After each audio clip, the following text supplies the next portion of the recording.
Hello everyone. Today I am here with the Honorable Sir Sam Hughes to interview him on a few questions. Let's begin. Sir Sam Hughes, could you briefly describe your political career?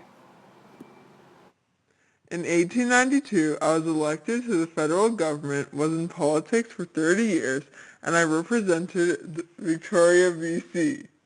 I was a supporter of Prime Minister MacDonald's national policy, and in 1911, I became the Minister of the Military under Borden. Early in World War I was loved by all. I loved my country and only did what I thought was best, but in 1916, Borden fired me as head of the militia. Can you tell us a bit on your personal life? Did you come from a military family? My father came to Upper Canada from Ireland in 1840 as a school teacher and farmer. He settled down and had 4 sons and 7 daughters. I too became a primary teacher and married twice. My first wife passed away. I moved to Toronto and studied here, but my passion was the 45th Battalion of Infantry, a rifle company where I became a captain. I then became an editor of a newspaper and eventually a politician. It has been reported that you are an Orangeman.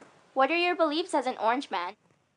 Orangemen are from an Irish Protestant and political society. My father was from Ireland, and I am of Irish origin. I have the same beliefs as these Irish Protestants. I do not generally accept Catholics or Francophones due to my Protestant beliefs. I would often express my anti-Catholic and Francophone sentiments to the public. This made me unfavorable to these groups. What was the munition scandal? Who profited from it? The Shell Committee was in charge of all the munitions for the front lines during World War I. We profited $170 million in government contracts. Unfortunately, the Shell Committee was unable to provide the amount of artillery needed, and this led to a political crisis in Britain. How did your purchases affect the Canadian militia? My Canadian troops often had trouble with their boots leaking, and the rest of their uniforms often were not suitable for war. One of my contributors financed the Ross rifle. This was a gun that was provided to all Canadian soldiers for the war. Many soldiers had many expectations for this gun, but it often failed them during battle. I don't really see the whole problem with my supplies. I made sure that they came from the battle. What were the consequences that you faced after your scandal was leaked? In November 1916, my old friend, Prime Minister Robert Laird Borden, had seemed to become frustrated with my leadership and demanded my resignation. For the rest of my career, I had no choice but to be a backbencher until 1921. What did you do in order to prepare Canadian recruitments at home? I took action to construct a training camp at Valcartier, Quebec, and I quickly demanded it to be done by the time my troops were done. It was chaotic, but I managed to train some of my soldiers. How did you come to be called Sir?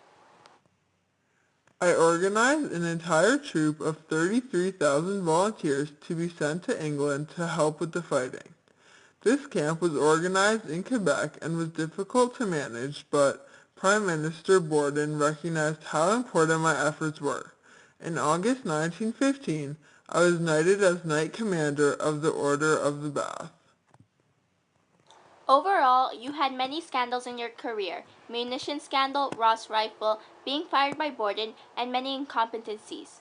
Looking back on your 30-year career, how would you summarize it?